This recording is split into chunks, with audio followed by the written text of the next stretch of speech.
You quote "fear not" like a shield on coffee mugs, on your wallpaper, and every time you say it, you are trying to convince yourself it is working, but your hands are shaking.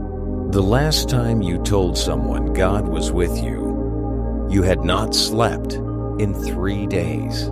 The last time you recited this verse, you were already on your way to the moment that broke you. The truth is, the people who quote "fear not" the most are usually the people who are afraid the most.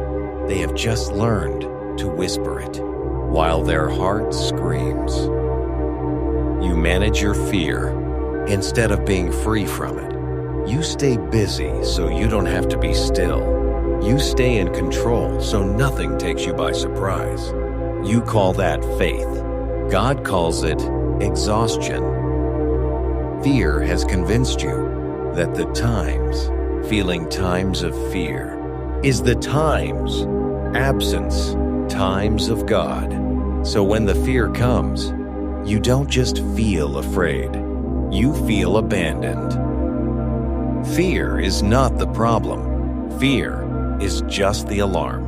You have been trying to silence the alarm instead of looking outside to see who is already standing between you and what triggered it. This chapter is not for people who aren't afraid. It is for the person with the diagnosis, for the person who lost the job, for the parent checking doors at 2 a.m., for the one holding everyone together with no one left to hold them. Somewhere in the exhaustion, a question formed you haven't said out loud. If God is with me, why am I still afraid? That question has been asked by everyone who stood in the wreckage, holding a verse, wondering if the words were true. Isaiah 41 gives you the answer. God begins this chapter not with comfort, but with a courtroom challenge. He calls the nations to bring their idols, their wood, their stone, their gods of money, status, and control. He demands these idols prove they are real. He asks them to speak. He asks them to act. And the idols sit in silence. They do nothing. Why does God show you this? Because you do the same. When the shaking starts, you run to your own idols. But like the idols of Babylon, your backup plans sit in silence. They cannot grip you. They cannot hold you. They cannot save you. Only the living God can grab a hand and not let go. There is one Hebrew word in verse 13 that most people translate as help and move past, but the Hebrew carries a physical weight that the English cannot hold.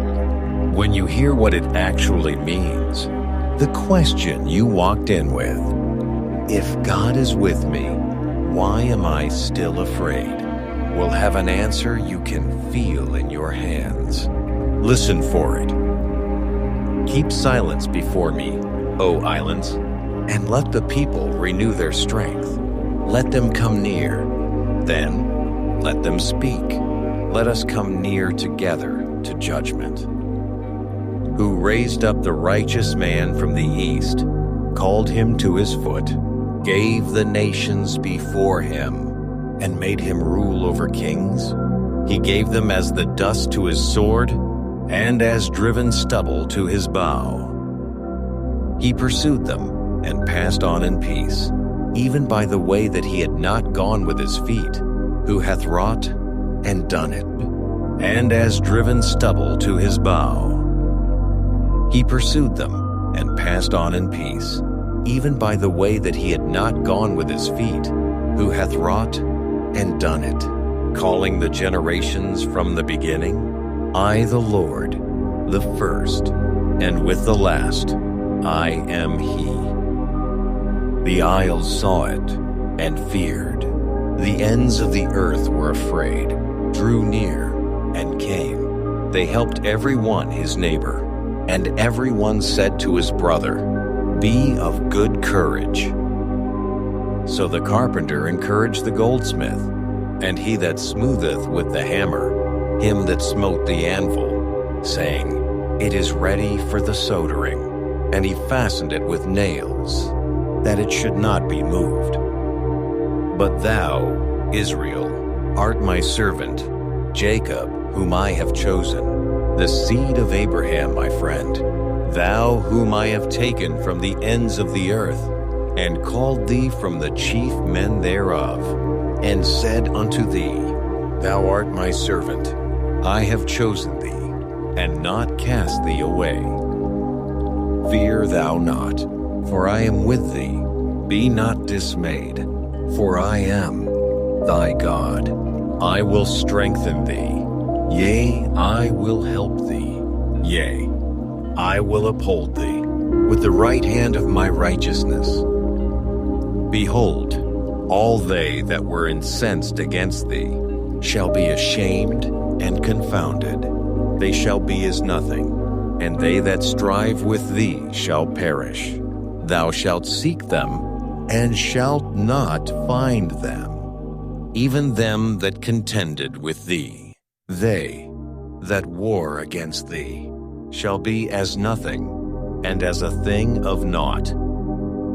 For I, the Lord thy God, will hold thy right hand, saying unto thee, Fear not, I will help thee.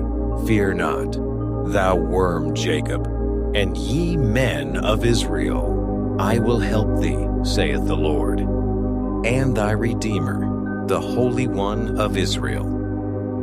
Behold, I will make thee a new sharp threshing instrument, having teeth.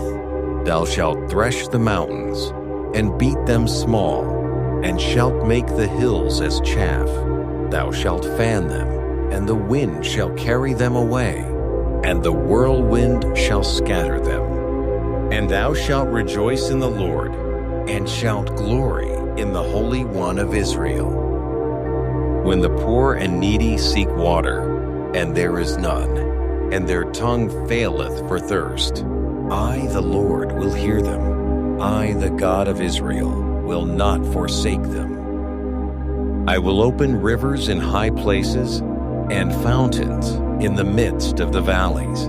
I will make the wilderness a pool of water, and the dry land springs of water. I will plant in the wilderness the cedar, the shittah tree, and the myrtle, and the oil tree. I will set in the desert the fir tree, and the pine, and the box tree together, that they may see, and know, and consider, and understand together, that the hand of the Lord hath done this, and the Holy One of Israel hath created it. Produce your cause, saith the Lord. Bring forth your strong reasons, saith the King of Jacob. Let them bring them forth, and shew us what shall happen. Let them shew the former things, what they be, that we may consider them, and know the latter end of them, or declare us things for to come. Shew the things that are to come hereafter, that we may know that ye are gods. Yea, do good, or do evil, that we may be dismayed, and behold it together. Behold, ye are of nothing, and your work of naught. An abomination is he that chooseth you. I have raised up one from the north, and he shall come. From the rising of the sun shall he call upon my name.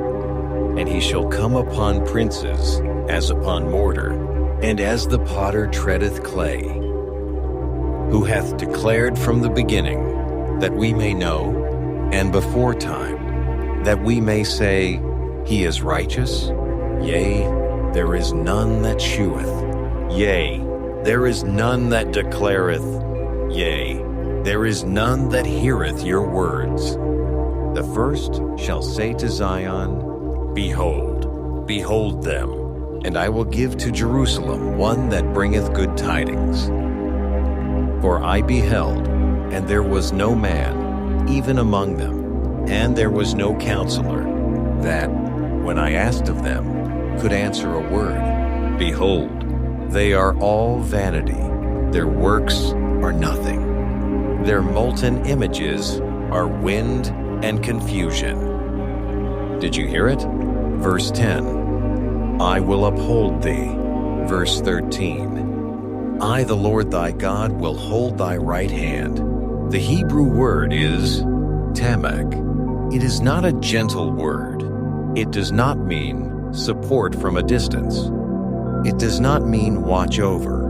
Tamak means to grip, to grasp firmly, to hold so tightly that what you are holding cannot fall, even if it wants to. This is the word you use for a parent gripping a child's hand at the edge of a cliff. The child does not need to understand gravity. The child does not need to be brave. The parent needs to not let go. And it is not just any hand. It is the right hand of his righteousness. The right hand is the hand of power. The hand that split the Red Sea. The hand that shut the mouths of lions. The hand that formed you before your mother knew your name. But the word times righteousness adds something power cannot. He will hold you, not because you deserve it, not because you have earned it, not because your faith has been strong enough to keep his attention. He will hold you because he is righteous, and a righteous God does not let go of what he has promised to keep.